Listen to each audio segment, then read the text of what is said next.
The Clarity Project.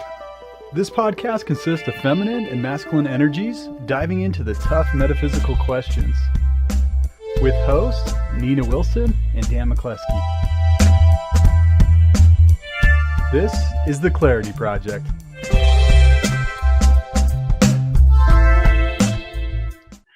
Hey Nina, how you doing? I'm good. I'm good. Good. Well, hey, good to see you. So our last show we covered ancestral karma. Is it our responsibility or duty to correct it? Which I thought was a great show. So it went over from there to here, which is looking at spirituality objectively, this topic. So this is going to be an interesting one because finding out a little bit more about you, I'm starting to understand probably how you grew up. And I grew up very, I guess in a similar way, I guess is the best way to say it from the little I know about how you grew up. And so basically from a very Christian pushed agenda, having to go to church through a Christian type of view, even at a very young age, that didn't particularly click with me personally. I remember Sunday school arguing with my Sunday school teacher because I've always been shown different things on a spiritual level. You could call them guides. I don't even know who my guides are, but I've always been shown things though. And so I remember arguing with my Sunday school teacher. And again, I believe this was like an elementary school age. And basically it ended up with them telling me I'm going to hell because I was not taking their topics and it didn't click with me because I already knew more. I've already seen more. So it just did not click. So even with spirituality altogether and all the things I've seen growing up and visions I've had and out-of-body experiences and wild things, I've always looked at it objectively. I've always needed to make sure that what I did in fact see was real. And so I would always take the stance on my side as far as proving that it wasn't real first. And then if I truly couldn't prove that it wasn't real, then it was. And I was able to adopt it, take it in, and soak in my lessons from what I was shown. But I had to look at it objectively. Now, the reason that this is such a big topic for me is because I meet a lot of folks, both in the religious set and in the spiritual set, that kind of have a wild, everything goes mentality. And I get it to a point. I do get it. I get the excitement of it. I get the energy of it. But just like a born-again Christian, and I'm not just bashing Christians here, by the way, it's all religions or anything that you start really getting into, you want to have like this epiphany of, oh my gosh, this is everything I've ever wanted to know. And it's not necessarily that. So I look at spirituality objectively, just like I would religion. And because you have a new excitement towards it, or because you now are diving into it, doesn't mean that it's always right. If you have your guides speaking to you and giving you ideas, or if you're getting premonitions in your head, which is part of being psychic and all of that sort of thing, you still have to, in my mind, and this is why I'm curious to what your opinion is, but in my mind, you still have to dissect it to a point and pull it apart and look at it objectively. What is your thought? So, man, yeah, I was even hoping on this one that because we have had like different journeys to get where we're at today, I was really hoping that we would clash a little bit, but we're not necessarily. So, right. Yeah. So I think for some context, like I also grew up Christian. I had two like really kind of traumatic events happen in our church, and then we stopped going to church because of that. And so so my very first exposure to anything spiritual was God, for sure. And so and then with those traumatic experiences, I was very angry at God because, like, if you are what I was taught you are, like, why the hell did this happen? Or like, did you allow this to happen? I mean, I was young, so why did you allow this to happen? Right. And then I just kind of was like, screw any of this.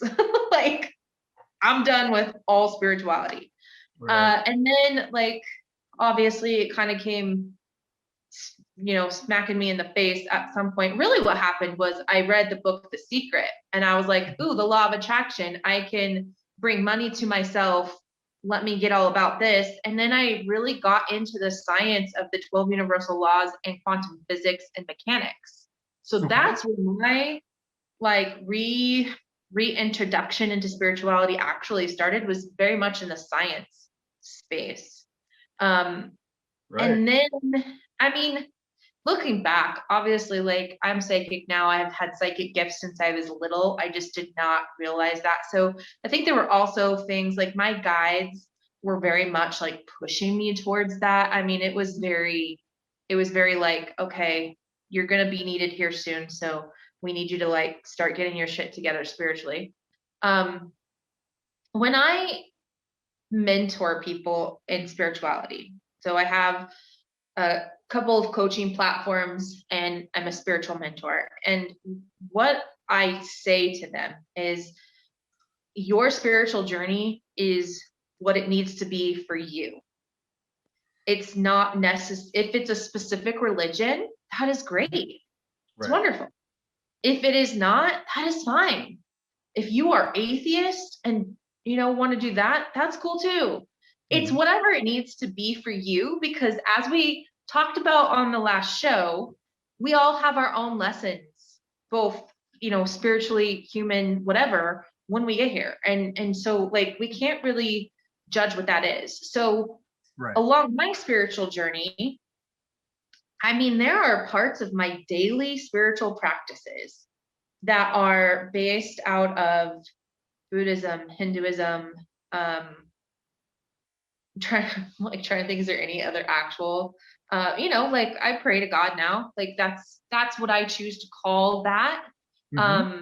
When I am working with clients, I call it source energy, which would be more of the quantum realm, right? Or I will call them, I will say the universe. Like the universe has your back. Like so for me, it's kind of all one and the same, depending on just what you want to, how you want to speak it.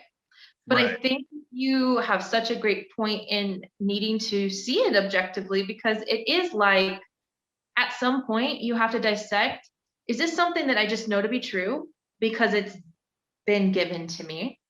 Right. Or is this something that I've heard somewhere and I'm just kind of going along with that? Right. Or is it something that I genuinely just am like interested in and need to know more about? Like we need to do that. I think with anything, you know? Yeah, it's funny because I contradict myself on this topic, and I'll tell you why.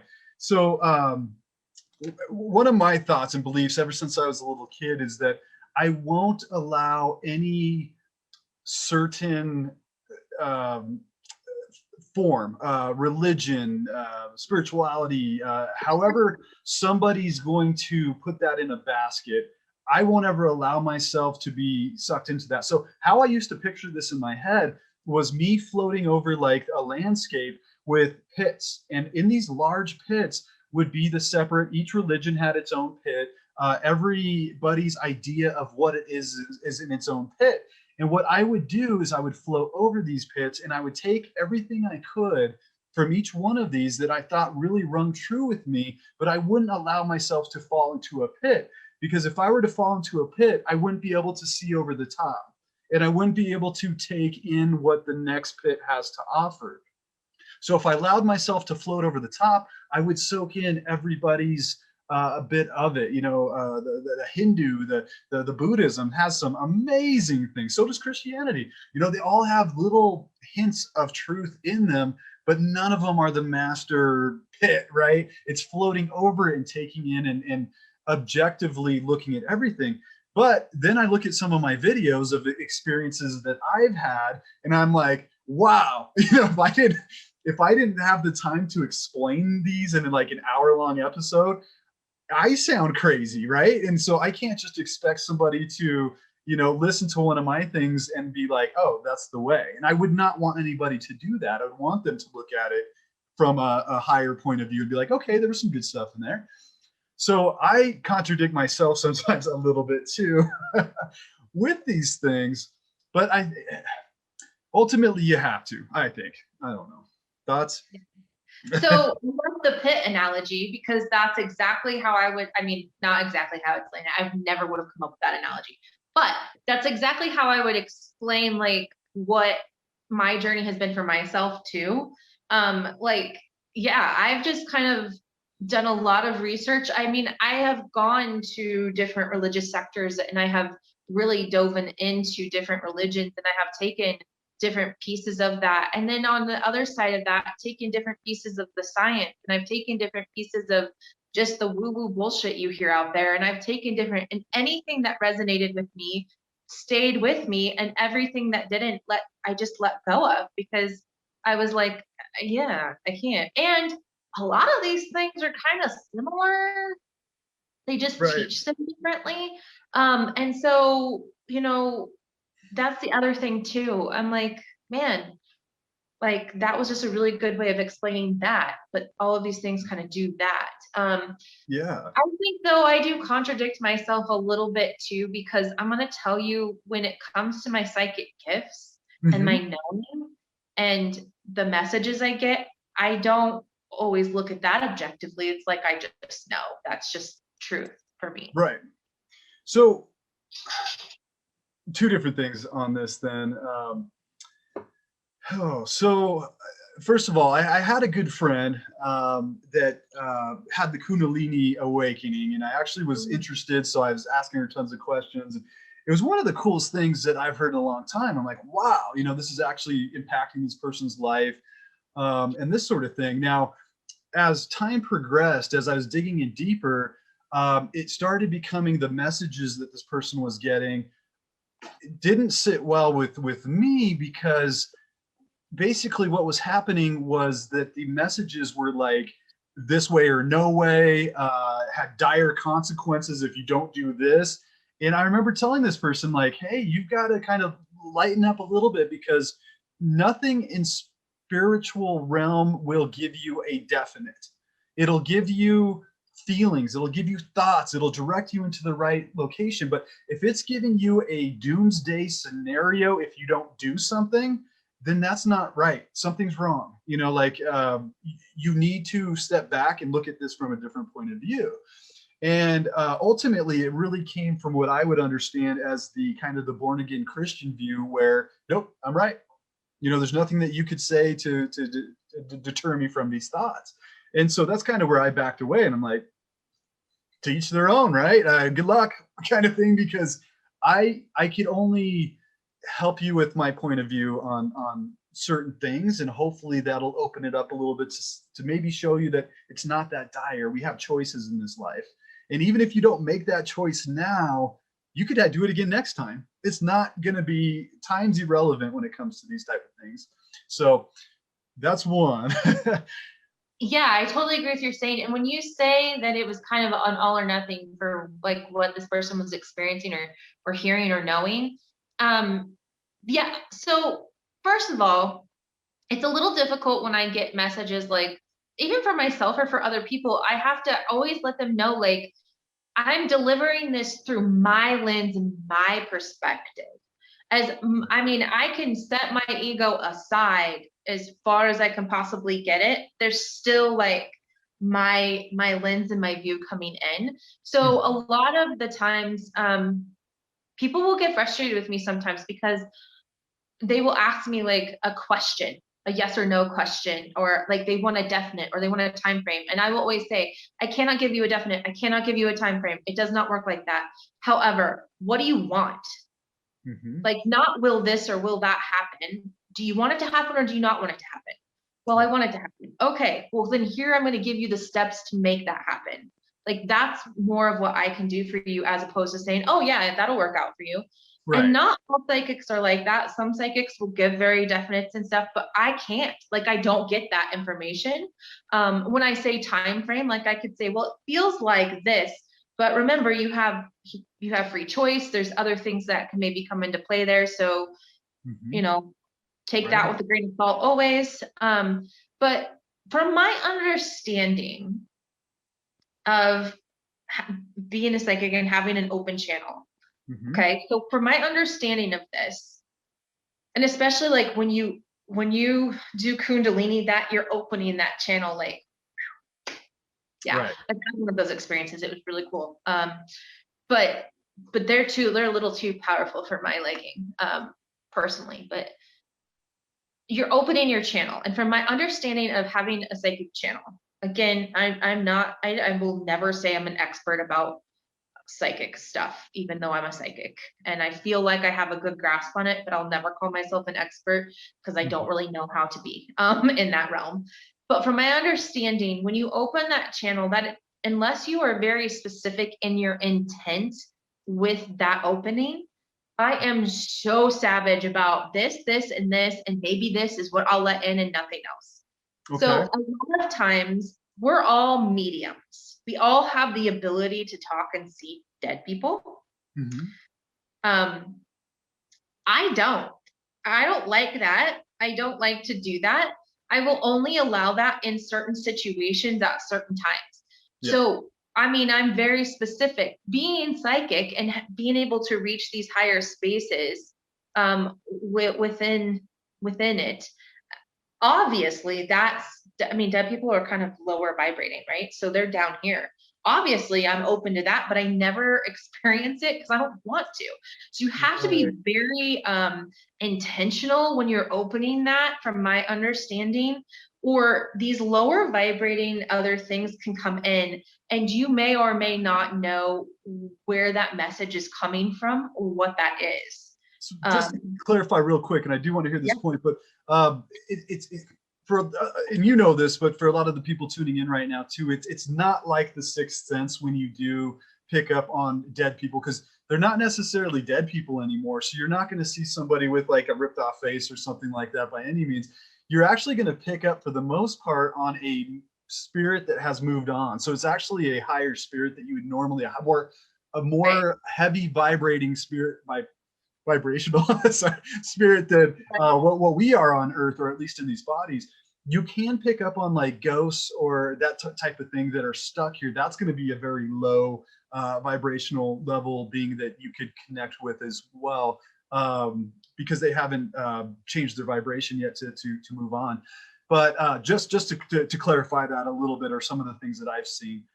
So sorry, continue. I just wanted to throw that in there. Yeah, no, that was a great explanation too, honestly.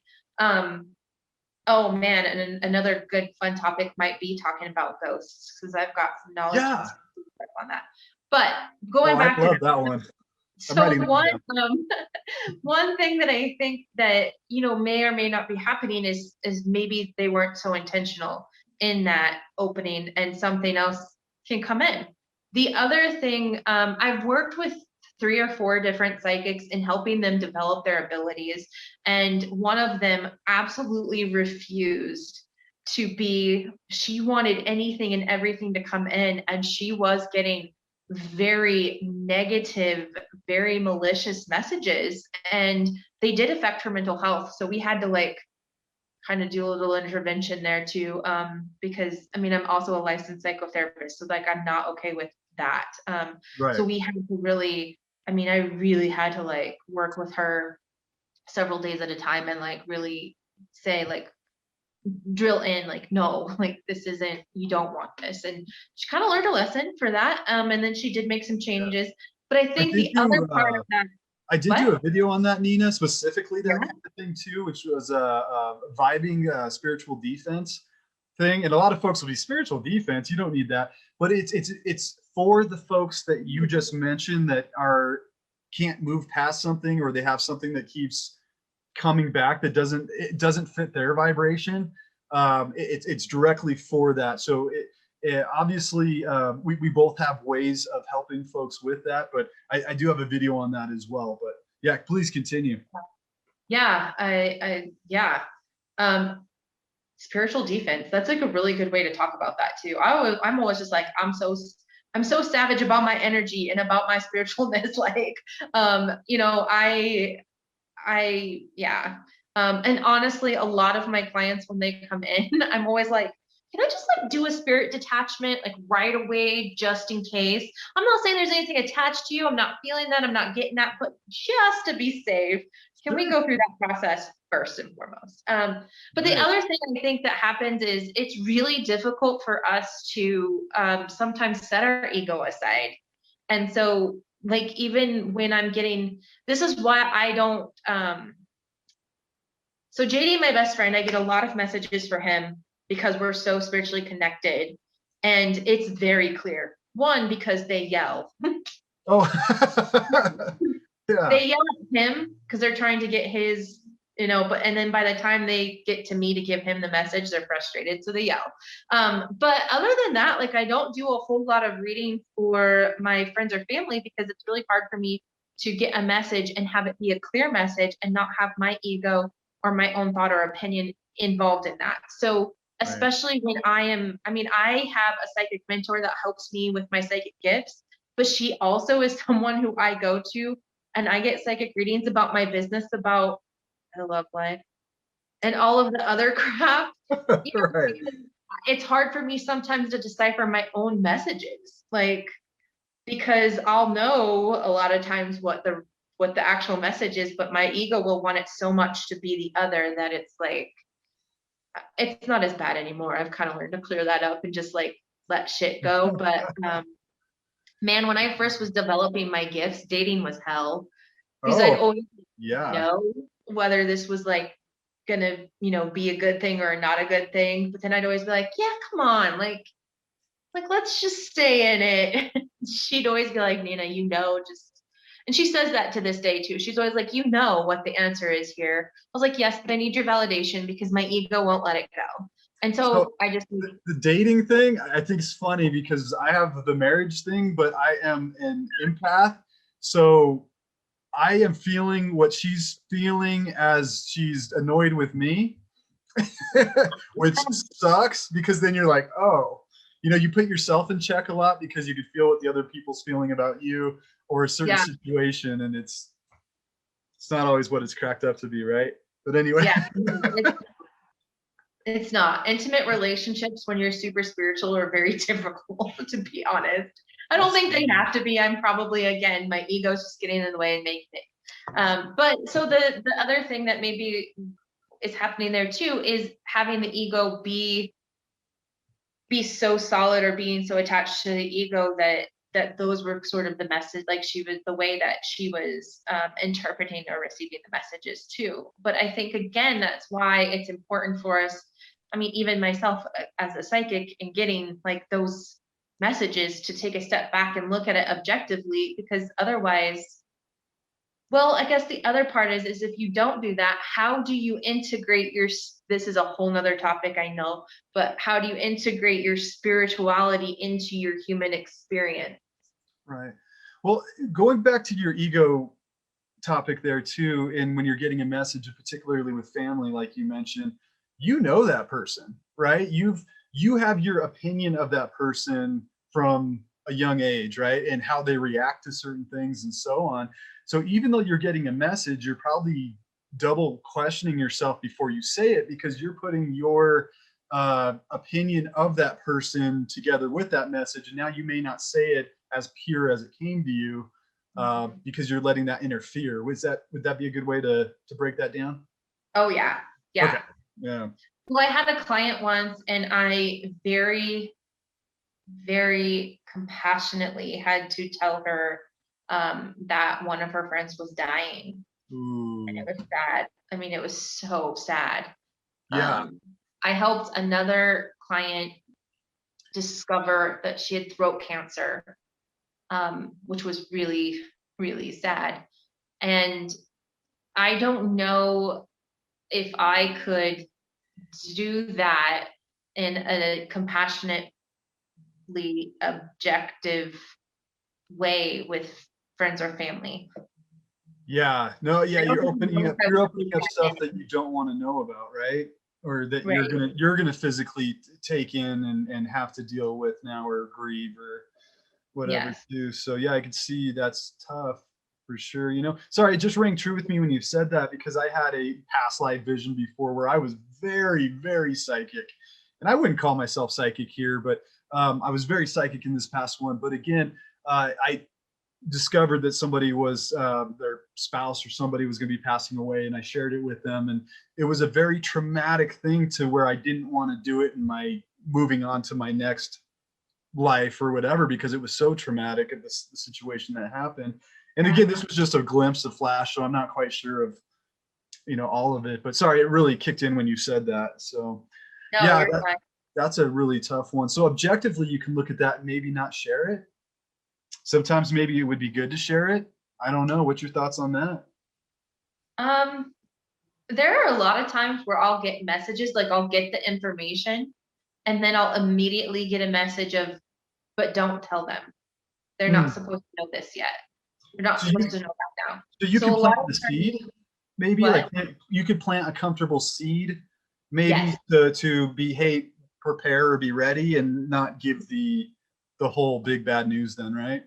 Yeah. So a lot of times clients will ask me a question and I'll giggle most of the time because I don't know why I find such humor in that, but or maybe it's just like I don't know, something else coming through me there. But I'll Right. giggle, I'll be like, yeah, I can't really give you that information, but here's what I can tell you.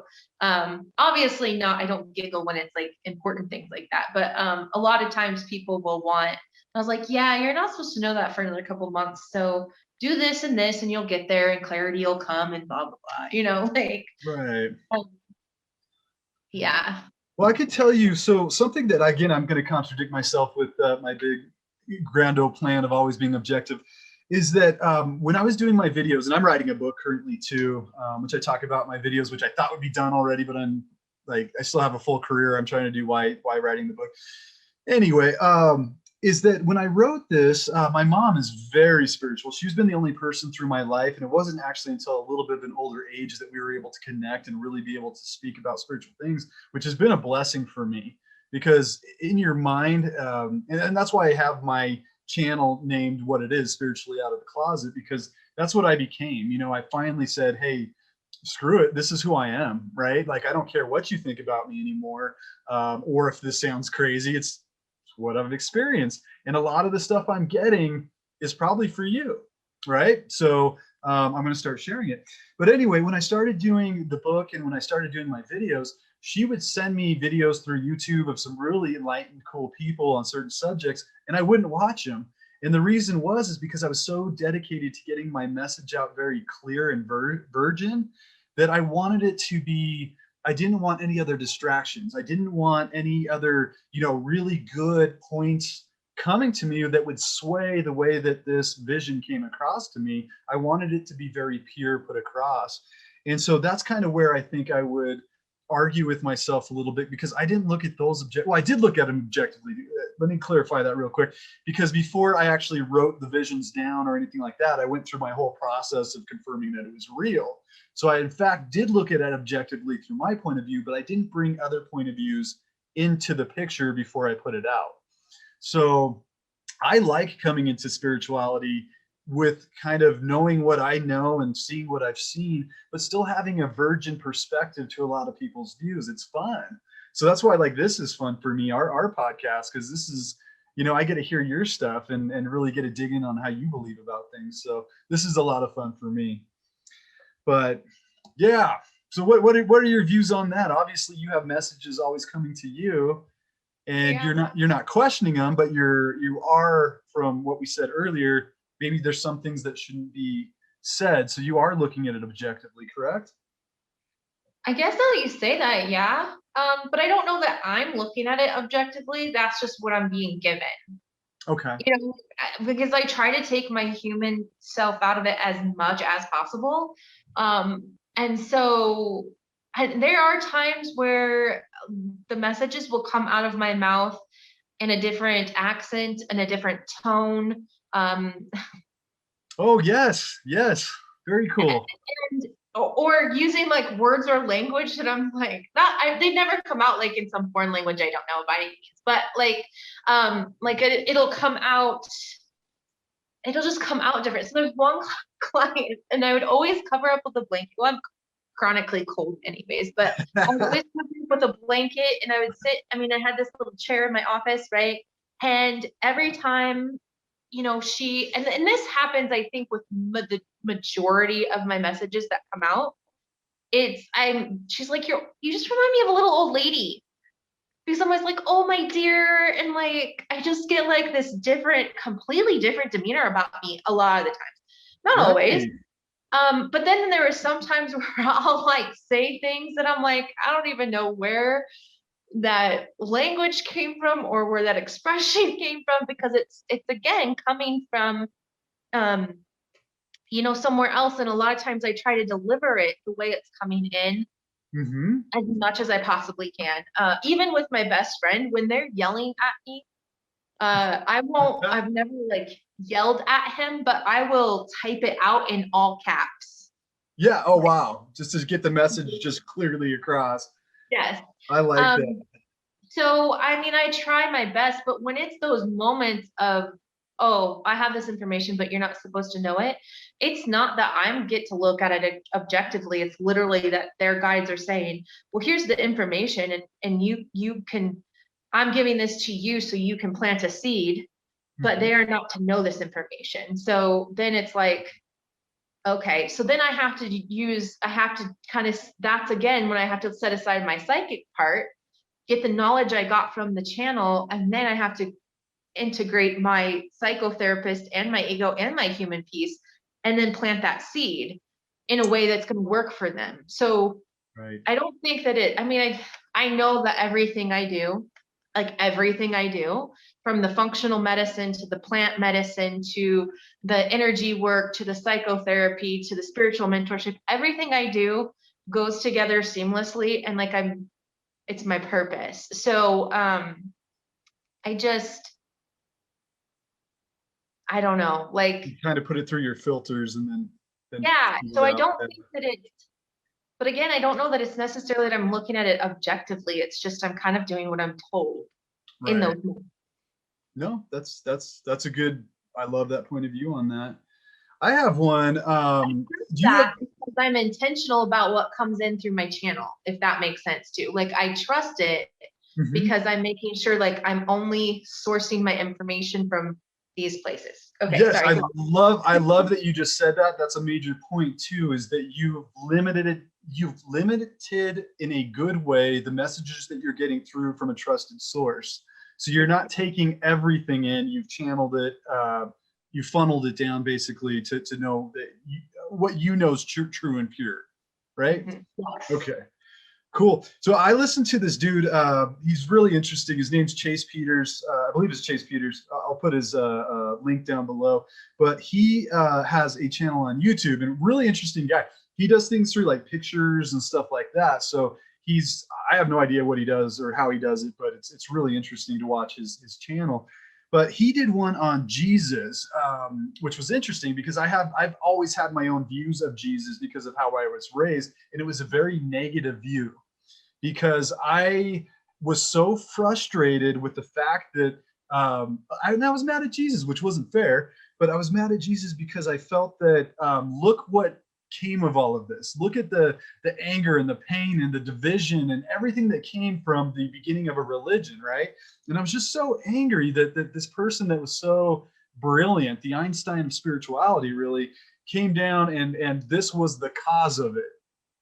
And it wasn't until I watched Chase Peters' vision on Jesus that I really got a different perspective. And they were talking about Christianity and people that walk in the footsteps of Jesus or people that are in the shadow of Jesus. And it really made sense to me that like most folks that are in the churches and the televangelists and all of that sort of thing are not walking in the footsteps of Jesus, right? They're profiting or they're feeding their ego kind of in the name of. So really the people that are walking, say, in the footsteps of Jesus are the folks that are helping people and not telling people about it. You know what I mean? They're the ones that really care about people and don't expect something back or an ego boost from doing the right thing. You know, it was really neat to get a different perspective on that. So I needed the objective view of what I was trained to think about this man. You know, and it was really neat to crack that open and look at it differently, which was kind of an aha moment for me. And I was able to get past a lot of my old baggage with my thoughts about this guy. um, I did have a vision a long time ago. I'll say it really quick. Um, when before Jesus came down, I've always been able to view and see weird things, but in this one, you have freedom here on earth, and so did Jesus. Total freedom to have opened up or not, or to go whatever path he did. And I said a lot of the stuff that's in the Bible is absolutely not true. But in this, when he was coming down, I was talking with another spirit at the time, and we didn't know if he was going to do what he was being sent to do, because he had freedom. So even though the spiritual side and everything was pushing him to do what, in fact, he did do in a lot of ways, we still didn't know if it was going to happen or not. So it's kind of interesting to me that on the spiritual side, or on the other realm of home or wherever we come from, it's okay if you don't do whatever you feel like you have to do. It's all Yeah. right. You know, it doesn't have to be. So anyway, I brought up a bunch of stuff, spilled the tea all over. What do you got on that? You know, I guess I have never thought to, like, when you're saying that, I was thinking, I've never thought to have like thoughts about that around Jesus. Like, I was always just mad at God when God and I had our things. Right. And for me, it helps me to continue to use God because, as the name for that, because that's what I grew up with. So it feels comfortable. But when I kind of get caught up in that too, have to remember that all of the religious texts, none of them are written by a soul. Thank you. None of them are written by, they're all written by people who have, like me and you, Yep. right? Mm-hmm. Your book about your spiritual experiences is through your lens. Yes. And that's what all of those things were. And it's okay if I understand different than what is being portrayed in that. And for some, I don't know, also like Yeah. looking at different areas of the world and different vibrations at the time, to be able to like go back and look at like the frequency of where they were at and what was being, you can kind of understand their perception a little bit, but I have to try to remember that too. And again, and then we've taken this text to be like absolute fact. And then so many people have then regurgitated it through their own lens. Yes.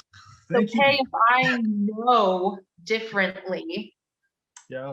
than them. And it Yeah, doesn't necessarily mean that mine's right and theirs is wrong, but that's why I love technology too, is because we're saying this, we're recording ourselves saying this. You know, I mean, yeah, obviously you can construe it and take different things of what we're saying and pull it apart and do different things, but it's coming from us, right? I think that was my big beef with Jesus for a long time, was, that he didn't write that book. You know, I mean, he didn't write that book. It was about him. It was the stories about him. If you go back and look at like Noah's Ark and that sort of thing too, that was actually the Adventures of Gargamoth or something like that. I can't remember his name. I'll put it below. But that actually came from that story, which was predated the Bible from a long time before the Bible. What I'm trying to say is, man wrote the Bible. Men and women, us people are very egotistical. We do a lot of things out of greed, out of creating power. And so a lot of brilliant, wonderful, enlightening messages were construed over thousands of years. And so, it went back from me wanting to go back in time and punch the guy to me wanting to go back in time and actually meet the guy and have a really in-depth conversation with him. I think that would be really cool. So that's where, again, I had to take my own views and pull them apart and look at it objectively, to open up, to let go of that baggage and that the pain that I've felt through all of these years. And being angry at people for not opening up, and it's enlightened me quite a bit. So yeah. Yeah. Um, yeah. My brain keeps going to like this much bigger topic that we do not have time to get into, and I think needs to also again be its own show, which is, you know, spiritual bypassing and human bypassing within that space. But I'm because writing those down. I think that we should talk about that coming up. I think that would I be think great. that understanding, because well, one thing that maybe needs to happen within those spaces is a little more or a little less objectivity. Okay. Yeah, I'm not getting into it because I will go off for way more. Yeah, and I want to hear it. But we're gonna have to circle back. So we're coming up on our hour right now. But what I've taken from this, and I want to hear your view, is that so different things. I think that anything you hear or that is established or that even comes to you at some point, you need to check it out. You need to kind of run it through a filter. My words on that is look at it objectively, pull it apart. You know, is there anything in here that could be, or am I soaking it into my human brain incorrectly? You know, because I only have so many things that I can compare it to in this body, because we are so shortened by what life and what everything really is. We're stuck in this body right now. So when I'm getting these really brilliant, awesome messages, I could only see so much of it. I can't even explain it in words sometimes, the things that come to me. So I have to look at it objectively, and I have to then give it to you the best I can. But that's after I chopped it apart, because I may not be soaking it in right. So anyway, that's mine. What's yours? So what you're explaining, well, and sort of, I mean, I guess my perception of what you're explaining, let's start there. My perception of what you're explaining is something that I work with my clients, all of my clients on, sometimes stealthy and sometimes very outwardly and directly, because I think that once you're kind of talking about creating a filter for understanding, you know, what's your knowing, what's your ego, what's your whatever. And once you've developed that, like I'm sure now that happens almost simultaneously for you. But I had to develop that filter as well to understand what was my ego and what were psychic messages. Like if I'm going to do this for other people, I need to know that. Or what is my gut intuition instinct, or what is, you know, my ego with fear, you know, because sometimes those feel the same. So one of the things that I make sure I work with all of my clients on is developing that filter so that they can feel more confident in themselves and trusting themselves. And once you do that, your body is a wealth of wisdom because it contains your soul. Does that make sense? So absolutely, doing that, you know, and like we're finding that memories are not held in our brain. Scientific research is finding that they're held in your cellular memory. So every single cell in your body remembers, and I tell my clients this all the time, they remember everything from conception. Your body does, this human body remembers everything from this human body's conception. And your soul remembers absolutely everything from your starseed conception. And it's all compacted into this one thing. And so once we can develop that filter, then you don't need me. You don't need me as a functional medicine practitioner. You don't need me as a therapist. You don't need a doctor. You don't need, I mean, will we ever get to, that's kind of enlightenment, right? But will we ever all get there? Not necessarily, but what I'm saying is like, you'll know, like I knew when I got super, super sick last year, I knew I need to do something now or I will end up in the ER next week. That wasn't a psychic gift. That was just me understanding what my body and my soul were telling me. I knew exactly which doctor to go see, even though it was a little bit out of the norm. I know exactly when I need to call my energy lady and be like, I need some energy work. Right. Because it's telling me, not because you know, I'm being proactive about those things because I'm listening and I have that filter and that connection instead of being reactive and waiting until I can barely move to go to the doctor or to go get my energy work or any of the like. Right. I love everything you just said there. I think a lot of people are going to get a lot from that. Something you said too, without saying it, I really liked, because as a healer, you don't heal people. People come to you so that you could show them how to heal themselves. Yes. And I love that you, in a roundabout, just you said that within all that other cool stuff you just said there. But I pulled that out because I really like that. And I think that's another thing of looking at spirituality objectively is, if you're going to people for help, look at the motive behind it. If they're trying to show you how to be a better spirit and a better person, and that you could take that with you, then that's the right people to talk to.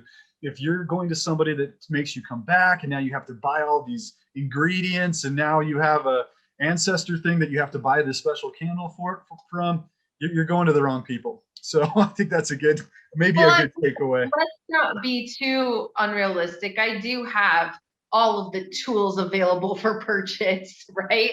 Like if those are the things that you want, you might as well be buying them from me. But I do have those supplements. Right, but they're not going to be taken over by an evil spirit or something if they don't buy a rock, right? No. That's just like, you know, those tools have really helped me. And even to this day, I don't use the tools as much, but I love them. And so absolutely, I'm gonna like, and I want to make sure that you have the best quality tools and tools, tarot cards. So they're tools. You don't need them. You don't need them. But it helps a lot of people get into that mind frame, or it helps open up that little piece of their brain to accept the message or whatever it may be. So I'm with you. I have tools. Yeah. Yeah. You know, you're right though, and it's funny because we're in America, and I wish I could express that in my marketing. Like, I am here to teach you how to heal yourself, but Americans don't want that. Americans want, I want you to heal me. So I'm like, yeah, sure, I'll do that. But really, it's always, and I eventually let my clients in on the secret, right? Like, I'm not doing shit for you. Yeah. You are doing it all. I'm just showing you how to do it. I love that you take that perspective with that too, because you're giving them what they want, but you're also giving them what they need. So I love that. I love that. So we're right at our, is what they want. They just don't know that. They just haven't put it together. Right. So we're right at our hour mark, and I got a lot from this call, and I love talking to you. I think this is great. So, you know, we don't have our topics set. We were going to do 2 in our last podcast, and now we stretched them both out to 2 separate podcasts. So we may just be one subject, because we're opening up a can of worms with everything that we start talking about here. And I love that. So again, to the people watching, is we want to hear from you. So what are topics that you want to hear about? What are some things that maybe you're in discussion about that you'd like some more perspectives? Male, female, masculine, feminine energies, all that fun stuff. So write into us, write into the comments, and let us know what you would like to hear about as well. We want to get you involved. So Nina, you are awesome. If you want to tell everybody really quickly about where they can find you, that would be great. Yes. So I have a brick and mortar and online resources. That's onelifeholistic.com. Actually, you can probably find it all within that space, and all of it, the spiritual stuff, the not spiritual stuff, the mental, physical, emotional, and spiritual health. That's what we do. Well, I love what you're doing for everybody, and it's great. So keep up the great work. My name is Dan McCleskey with Spiritually Out of the Closet. Also, you can find me on YouTube on Spiritually OTC. So go in there, check me out, like, follow, be great. And you're going to be seeing a lot of these videos on there as well. So Nina, you are awesome. We will see you all next week with some more great topics. And again, we want to hear from you. So you have a wonderful day. You take care. Appreciate you.